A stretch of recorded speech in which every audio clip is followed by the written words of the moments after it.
Bir taş düşünün. Sadece 30 santimetre civarında. Birkaç parçaya bölünmüş. Gümüş bir çerçeveyle bir arada tutuluyor.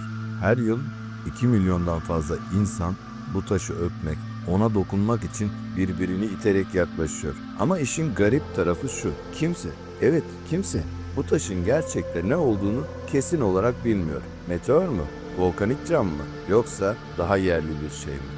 Bir ara bunu araştırırken gecenin 3'ünde masamda oturmuş elimde bir jeoloji makalesi. Bu adamlar gerçekten bunu mu tartışıyor diye kendi kendime gülmüştüm. Çünkü tartışma o kadar ciddi ki konuya bilim insanları, tarihçiler hatta uzay ajansları bile bulaşmış durumda. Bugün konumuz Hacerül Esved, yani Kabe'nin köşesindeki o meşhur kara taş. Nereden geldiği, kaç kere kırıldığı, çalındığı, kayıp olduğu ve bilim insanlarının onun hakkında söylediği şaşırtıcı şeyler. Hepsi bu videoda. Sırlar Odası'na hoş geldiniz. Hazır olun çünkü bu hikaye sandığınızdan çok daha karmaşık. Açıkçası bu konuya benim ilgim biraz kişisel bir yerden başladı. Bir arkadaşım hacca gitmişti. Döndüğünde bana taşın fotoğrafını gösterdi. Aslında fotoğraf değil, bir video. Kalabalığın ortasında insanların adeta bir dalga gibi o köşeye doğru aktığını görmüştüm. Sordum, bu taş gerçekten bu kadar mı önemli? O da gülüp sen git de araştırmanı yap demişti. İşte o gün başladı her şey. Ve itiraf edeyim, ilk araştırdığımda beni asıl şaşırtan şey taşın kendisi değil, tarihiydi. Çünkü bu taş İslam öncesine, hatta bazı rivayetlere göre insanlık tarihinin çok daha eski dönemlerine uzanan bir hikayenin parçası. Ama önce temel bir soru soralım. Bu taş nerede, ne zaman ortaya çıktı?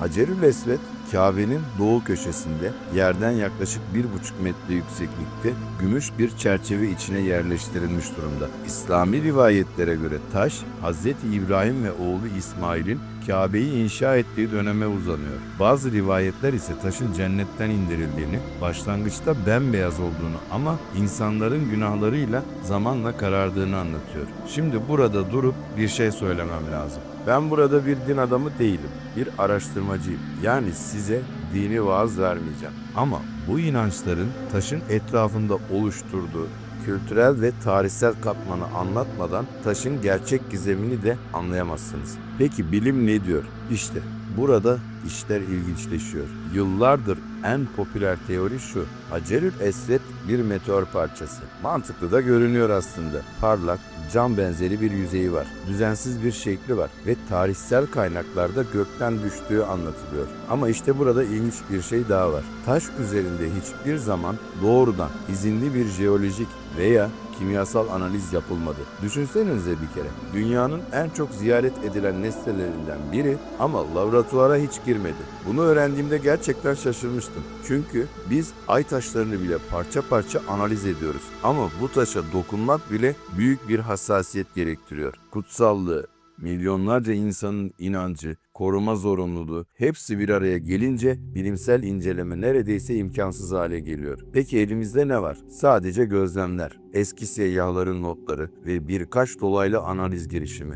1980'lerde bazı jeologlar farklı bir teori ortaya attı. Taş aslında bir impact glass olabilir. Yani bir meteor çarpması sonucu oluşan camsı yapıya sahip volkanik ya da tortul bir kaya. Bu doğrudan meteorun kendisi olmasa da meteor çarpmasının izini taşıyan bir malzeme demek. Bunu okuduğumda aklıma hemen bir karşılaştırma geldi. Sanki bir suç mahallinde silahın kendisini bulamıyorsunuz ama kurşun izini buluyorsunuz. Taş belki meteorun kendisi değil ama meteorun imzasını taşıyor olabilir. Ama tabii bu da kesin değil. Çünkü örnek alınamadığı için hiçbir teori %100 kanıtlanamıyor. Bu da beni asıl konuya getiriyor. Neden bu kadar gizemli kaldı? İşte burada işler gerçekten filmvari bir hal alıyor. 930 yılında Karmetiler adlı bir mezhep grubu Mekke'yi bastı ve Hacerül Esved'i yerinden söküp Bahreyn'e götürdü. Yaklaşık 20 yıl boyunca taş Kabe'de değil başka bir yerdeydi. Bunu ilk okuduğumda gerçekten inanamamıştım.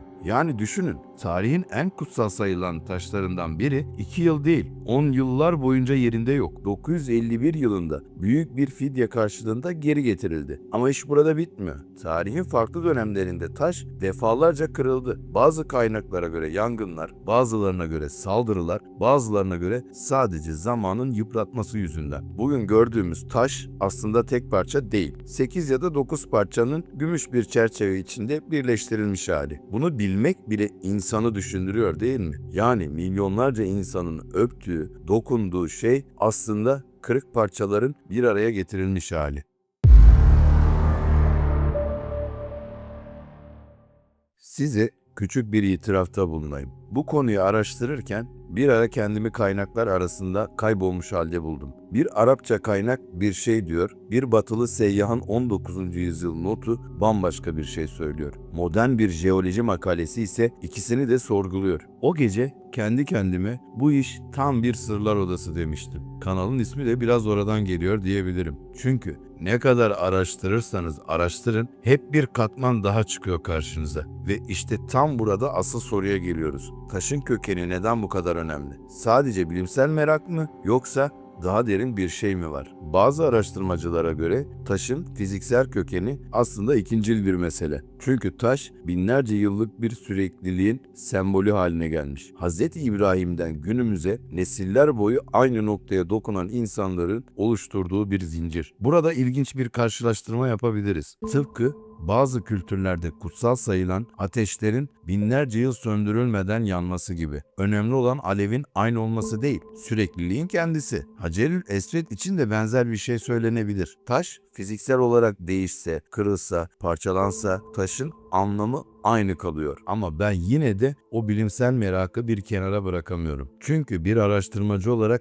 kesin bilinmiyor cümlesini duyduğumda içimde bir şeyler kıpırdanıyor. Daha fazla kazmak istiyorum. Son yıllarda bazı araştırmacılar taşın etrafındaki gümüş çerçeveden alınan mikroskobik örnekler veya eski fotoğraflardan yapılan görsel analizlerle dolaylı sonuçlara ulaşmaya çalıştı. Kimileri taşın bazalt kökenli olabileceğini, kimileri agat ya da başka bir tür kaya olduğunu öne sürdü. Ama şunu net söyleyeyim, bilimsel camiada üzerinde tam mutabakat sağlanmış resmi bir sonuç yok. Bu da işin bana en çekici gelen tarafı. Çünkü genelde bilim bize kesin cevaplar sunar. Ama burada dünyanın en çok bilinen nesnelerinden biri hakkında hala tam olarak bilmiyoruz diyoruz. Bir düşünün, Ay'a insan gönderdik, Mars'a araç indirdik ama dünyanın üzerindeki bu küçük taşın kimyasal yapısını tam olarak çözemedik. Bu bana hep ironik gelmiştir. Araştırmamın bir noktasında taşın kendisinden çok insanların ona verdiği tepkiyle ilgilenmeye başladım. Tavaf sırasında milyonlarca insan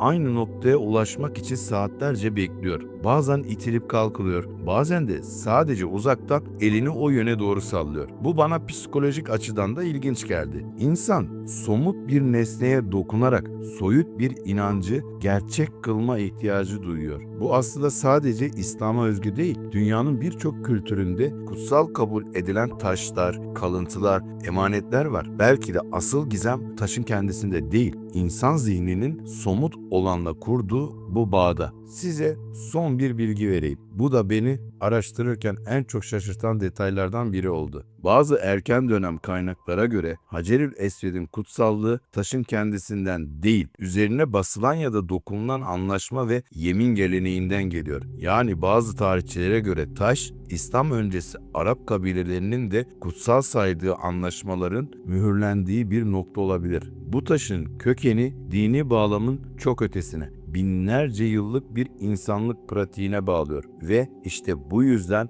ben bu konulara bu kadar meraklıyım. Çünkü bir taşın hikayesi aslında bizim, yani insanlığın anlam arayışının hikayesi oluyor. Peki siz ne düşünüyorsunuz? Meteor mu? Volkanik cam mı? Yoksa hiçbirinin tam olarak açıklayamayacağı insanlığın binlerce yıllık bir sırrı mı? Eğer bu tür gizemli, tarihin derinliklerinde kalmış konuları seviyorsanız kanalıma abone olmayı unutmayın. Videoyu beğendiyseniz bir beğeni bırakın ve yorumlarda sizin de bu taş hakkında duyduğunuz farklı rivayetler varsa mutlaka paylaşın. Belki bir sonraki videoda onları da araştırırız. Bir dahaki sırra kadar merakınız hep diri kalsın. Hoşça kalın.